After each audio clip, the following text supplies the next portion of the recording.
My name is Kayona, a 30-year-old housewife. 2 years ago, I married my husband Naoki, who is 6 years older than me, and since then, we've been living in his parents' home. In this house, we live with Robert and Barbara. Both are in their 60s, and thankfully they're in good health and full of energy. Being energetic is generally a good thing, but Barbara loves to go out and have fun. I don't know if it started when I moved in or if it's always been this way, but she hardly does any housework. She was supposed to be a stay-at-home mom since she never worked, but she'd say, "Okay, Yona, dinner isn't ready yet. You had plenty of time, didn't you?" She'd push the chores onto me, go out to play, and if things weren't done when she came back, she'd make snide remarks. I've been dealing with this, trying to keep my frustration in check. "Mother-in-law, I'm sorry, but I did tell you before you left that I might not finish all this." "Huh? What are you complaining about? It's only natural to do this much, right? This is why I have trouble with your millennial generation. I wish you'd learn from Naoki." If it were just the snide remarks, I could handle it, but Barbara always brags about Naoki. Especially since Naoki works for a large company, which seems to be a great source of pride for Barbara. "Naoki works so hard every day, but his wife is a failure." That was Barbara's favorite phrase. As for my husband, he didn't show any signs of standing up for me. At dinner, Barbara would start complaining about me. "Today, Kayona did this." And all my husband would do was respond with a disinterested, "Oh, really?" When we first met, I thought he was mature because he was older, but now it's different. It seems like he thinks of me as a convenient housemaid. Even when I'm doing housework late into the night, he doesn't say a word to me. Instead, he throws laundry at me, aiming for my face, saying, "Hey, this too." I regret marrying such a person. Whether it's a way to vent his work stress or something else, my husband has changed dramatically since we got married. Our first anniversary, he bought a cake, but then he threw a pie in my face, laughing. You wouldn't think he's a 36-year-old man. However, there's a glimmer of hope in this life. That's the presence of my father-in-law, Robert. Robert is a very calm person, always saying, "Thank you, Kayona," and "Is there anything difficult? I'll help you." The only person who treats me kindly in this house is Robert. Since I quit my job when I got married, he's the only person I can chat with. I've come to adore Robert like a real father. However, Robert works as a senior staff member at the company he used to work for, so he's not home during the day.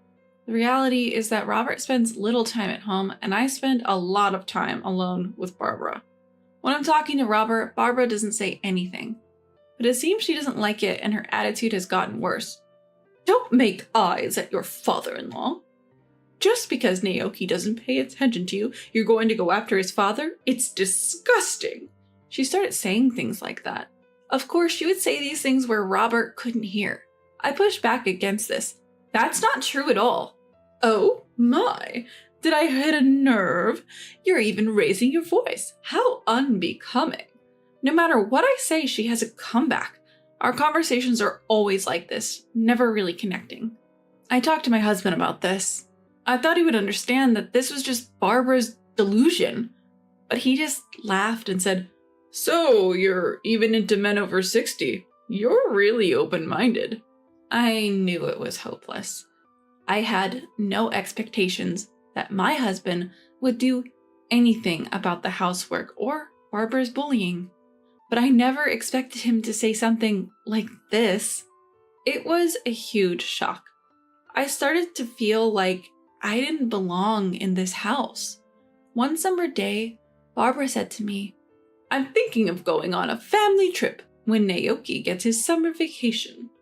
I thought, here she goes again, always wanting to go out. But then she said, "You're coming too, right, Kayona?"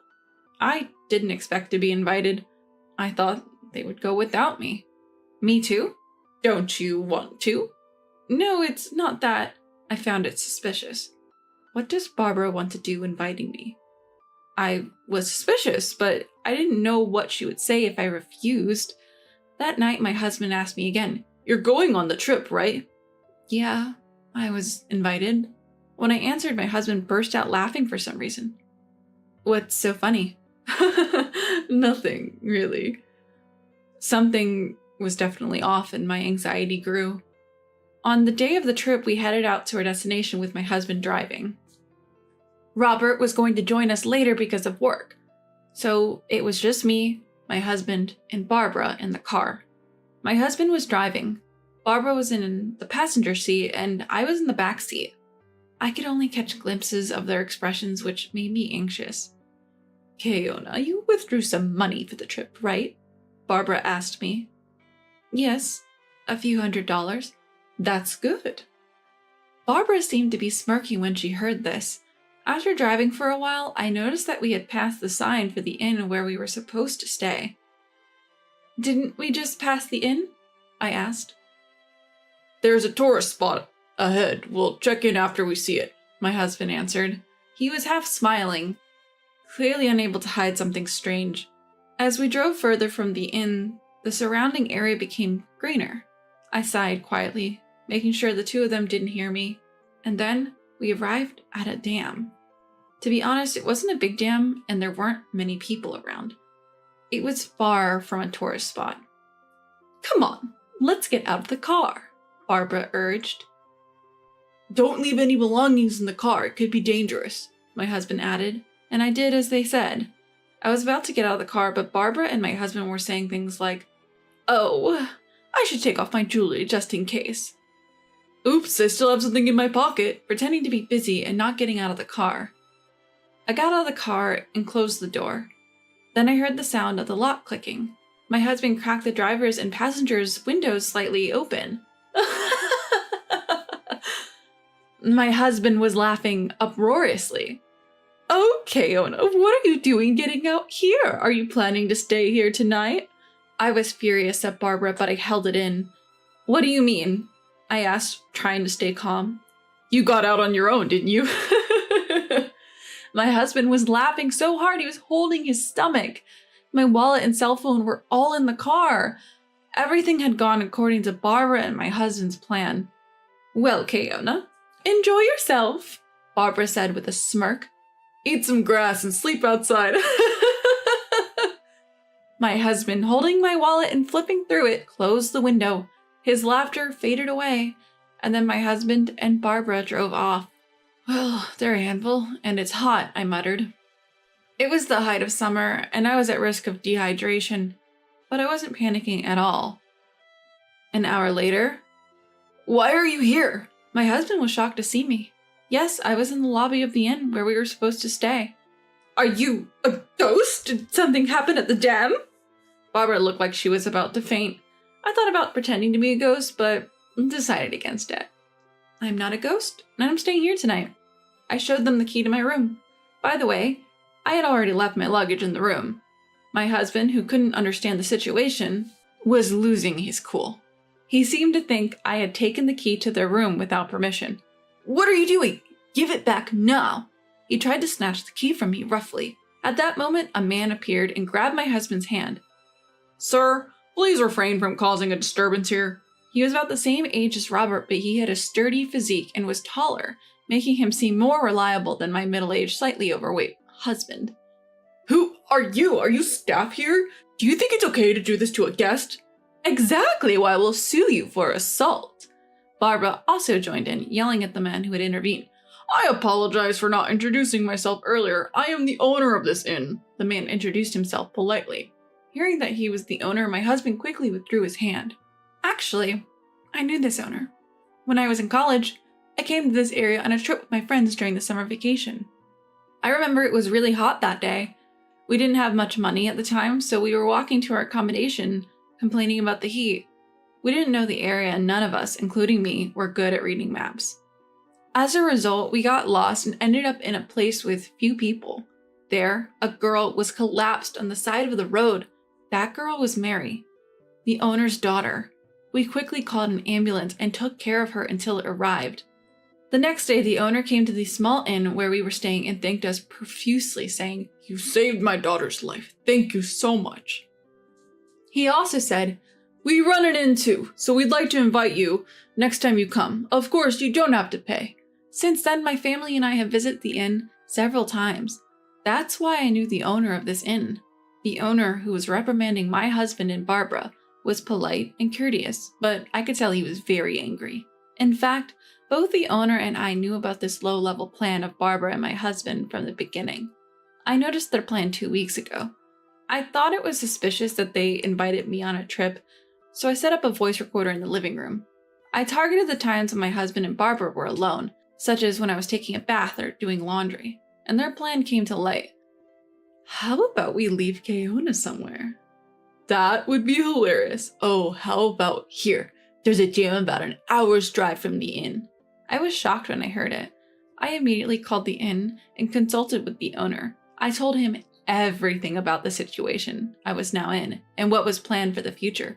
The owner was very angry. His own daughter had once collapsed in the blazing sun, so he was even more upset. And today, the owner, who knew the situation in advance, had arranged for my pickup. After waiting for my husband and Barbara's car to leave, he had me ride in the inn's shuttle. By the way, the driver was Mary from that time. I got my license. Let's go for a drive next time. We're driving right now. Oh, right. We chatted happily, bought some local specialty ice cream on the way, and arrived at the inn. I knew about the plan and that a pickup was coming, but I was still scared. For Mary, this area was like her backyard. She knew a shortcut, so we arrived at the inn several tens of minutes earlier than my husband and Barbara. You mentioned suing earlier, ma'am. The owner looked at Barbara with stern eyes. Yes, I did. It's outrageous to be accused of the opposite. I'm sorry, but you're not our guests. What? Don't mess with us. My husband and Barbara both lost their tempers.